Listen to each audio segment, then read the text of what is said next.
Hey guys, it's Hoagie. Welcome back to my channel.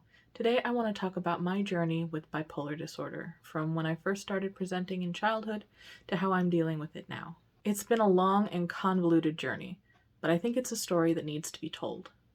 Let's get started. I first started presenting in childhood, around 5th grade, and I would just get incredibly mad about things. It was uncontrollable rage. I was a tiny child and I was just so mad at everything. I was mad at my parents, I was mad at my teachers, I was mad at my friends. It was so over the top and unnecessary. And it kind of scared me because I didn't want to be so angry. I didn't want to be this upset and like outrageous person who I was acting like basically every day. And it concerned me and it concerned my parents, and they chalked it up to hormones for a while. I mean, my parents and my doctor chalked it up to hormones. And I was like, okay, I'll go through puberty and then I'll feel better, right? Uh, and that is not what happened. That's not how it worked out. I remember being at the dinner table and getting incredibly mad at something and realizing that I was getting mad at it and not knowing what to do about it and like feeling very out of control. So I ran into the kitchen and I stuck my head in the freezer thinking that it would calm me down. Mind you, I was in like 5th or 6th grade. I was tiny. It was all I could think of. It was the only thing that I could think of that would help because I didn't even know how to help myself.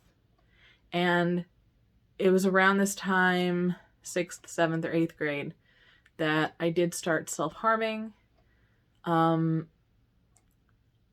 ended up self-harming until like my first couple years of college. I haven't self-harmed in pretty much a decade, but it was a rough time. I realized that like I wasn't in control, and my parents thought that I was just having anger issues and thought that I could control it, but I couldn't. And I was just as freaked out as they were, and I was terrified that I was losing my mind.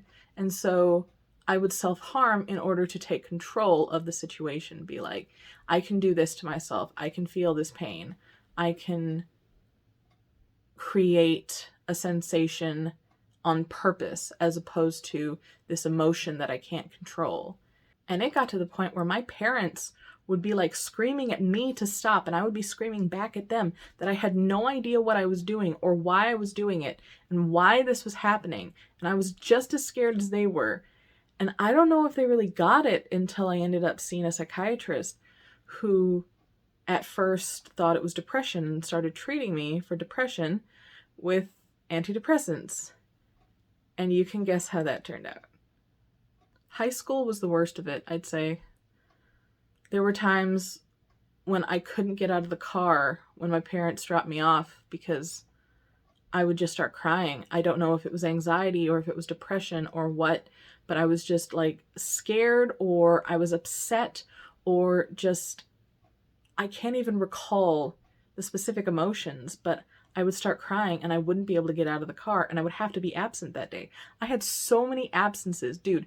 Junior year, I had so many absences. I almost failed English, but like my parents wrote a letter and was like, look, our child is going through some shit. Can you please, give him a break? And she did end up doing that. But I was normally like a straight A student. I was a gifted kid. I was in all of the advanced classes, and my grades tanked because I was not present at school. So it was hard for me to do the homework. And I think the part that bothers me most is that I took it out on my friends. I got really angry at my friends. I ruined a bunch of friendships. I ruined a relationship with my best friend at the time. I'm still upset at it. Like, I'm so sorry that I did that to you. I hated myself for a while, thinking that like, well, I'm not in control and I'm just going to ruin all my relationships. And it would be over the silliest things. Like, if they would do something that was slightly annoying and then I would roast them on Facebook and like everyone would know who I was talking about. And then it went to school and people started talking about that person, and it like ruined their experience at school. And I was a dick. Okay, I was a little bitch in high school, and I didn't want to be, but I was. I remember one time, and this might have just been an anxiety thing, but it was very over the top. I remember screaming in the choir bathroom about something. It might have been an assignment. It might have been something that I had to do later that day, but like I was freaking out about it. Like I was terrified. And so I called my mom in the bathroom at school and was like, Mom, I don't know how to handle this. And she was trying to talk me down, and I just kept working myself up until I was screaming into the phone. And obviously, choir is in the same hall, so everyone could hear me, and the band kids could hear me. And some of them came into the bathroom and were like, oh my God, are you okay? And I was just like, I'm okay, please go away. I mean, I wasn't okay, but like I didn't know how to deal with it, and I didn't know how to calm down. I honestly did not know how to calm down. It was so scary. I finally got diagnosed in 11th grade. I was 16 years old. I went to a psychiatrist, just another psychiatrist saying like these antidepressants aren't working, and they're like, there's a reason why your antidepressants aren't working. It's because you're probably bipolar. Let me put you on an antipsychotic and a mood stabilizer. So they did that, and it took about a year to find stuff that actually worked, but it did start helping. I was still a basket case a lot of the time, but it was a relief to finally have a diagnosis, and I could tell people that like, look, this isn't my fault. Like, I'm not just an angry person. This is something that I can't control, because the psychiatrist says I was having mixed episodes where it was depression and mania at the same time, and it manifested as uncontrollable rage, and I was so glad to have a name for it, something that I could, claim and say, this is what's wrong with me. And it made me feel better because my parents were no longer blaming me. I don't think they really blamed me, but sometimes it felt like they were blaming me, that, this is something that I can control, because they were taking things away to punish me, and it still didn't stop anything. I was like, I don't want these things taken away. Please don't take these things away. I can't stop. I freaked out during a choir trip. We went to a festival for a couple of days. We stayed in a hotel, and I just had a bad day. One of the days I felt like I had failed. I had messed up my solo, and I was so upset that like I went into the bathroom, and yet again, I called my mom and I started crying and being like, I don't want to be here. Will you pick me up? Now, this is just in a different part of the state, so technically they could drive and pick me up, but they were like, no, we're not going to do that. Like, we love you, but this is a little bit over the top. And so I ended up having to tell my choir teacher that I'm going through this stuff, and like I had to explain to him. He sat in my hotel room, and I just sat there and I talked to him about my diagnosis and like what I was going through and all my history with it, and that for some reason I just felt like I couldn't keep going. And he was just like, well, think about it overnight, and then we'll see what we can do tomorrow. And I decided to not go to, there was a concert that all of the choir kids were going to go to that night, and I decided not to go to that. I think I felt like I was punishing myself, because like I just felt so bad for yelling at people and freaking out in front of people, which is like the most embarrassing thing, because I could not control it. I still get like the secondhand, firsthand embarrassment, thinking about it. But I didn't end up going to that concert, and I was okay the next day. We stayed for the rest of the time. I didn't have to go home early. But I learned from that experience that like the stress of being out somewhere away from home was maybe too much for me at the moment. So I opted out of going on the California trip that year. And it was devastating because I really wanted to go. And that's when we did our recordings for the year. And I wanted to be part of the recordings. But I also didn't want to be left in California and flipping my shit and have no way of getting home. Like, I was scared of that. And I also opted out of auditioning for Allstate. I had chaired 6th in regional choir, so I was like, I'm gonna get into Allstate. But like, I was scared of myself. Like, I was doing better, but I was still having these episodes of being out of control, and it scared the shit out of me. And so I decided not to go for Allstate because that would have been a very stressful situation. And I don't know, it disappointed my choir teacher so much. He made me cry. Like, he didn't actually say anything to me, but I could tell that he was disappointed. And like, I started crying in the middle of choir. Like, oh my God, I was so emotional. And even though I was finally being medicated and things were leveling out, it was still a hard time. And it wasn't until college that I actually had something else to worry about besides bipolar disorder. My first semester of college was an ordeal. I was already in the gifted programs. I had been in like college classes, not on campus, but like college level classes. So I thought that I was good. I thought that I was prepared. I wasn't. I developed this perfectionism that was like even more over the top from what I had in high school. And I just stopped doing assignments because I didn't have enough time. Like, they were just demanding so much stuff all the time, and I couldn't keep up with it. And like, I was like, I can't do this as well as I want to do it, so I'm not gonna do it at all. And I was failing classes, and it was terrible. I was like, because I was in these advanced classes. Again, I was in advanced English, I was in advanced math, and there were just so much to do. There was so many assignments. I couldn't keep up with it. I freaked out. I would be like under my desk crying at home. It was pathetic. I was pathetic. And I realized that I couldn't keep this up, that I needed some time to get my shit together. So I withdrew from college after the first semester. I took like a year and a half off, went to therapy, got my perfectionism under some kind of control, got on some medication, and I was better after that. I was able to like hold down classes, and I was able to go back to school and do what I needed to do. I was doing pretty chill until 2015. Started in like the beginning of 2015. I started having a manic episode. I started shoplifting. It was a bad time in my life. I didn't have a lot of money. I had like spent all my student loan money because I have trouble spending. I think I've talked about this before. I have trouble spending things and spending too much, and I had run out of money. And so I was like, I still want things, so I'm just going to take them. Yeah, I decided to shoplift, and I did my research. I was like, I'm going to figure out the best way to do it, what the techniques are. And so I was on Tumblr, I was on the Lyft shopping communities, and I was just like, I'm going to learn the best ways to do this. Like, it was premeditated. It was very premeditated. And I got away with it for a long time. And I felt free. I felt like I was in control, that nobody else could tell me what to do, that the rules didn't apply to me.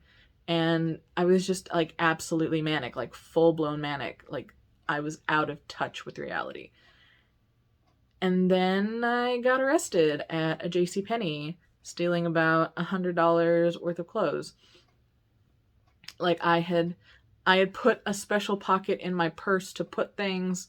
Like, I was prepared, and I still got caught because loss prevention was really good. They were doing their job. And I was mortified. I cried. The cops came. I got arrested. I got fingerprinted, and I had to go to court. I ended up getting a misdemeanor shoplifting.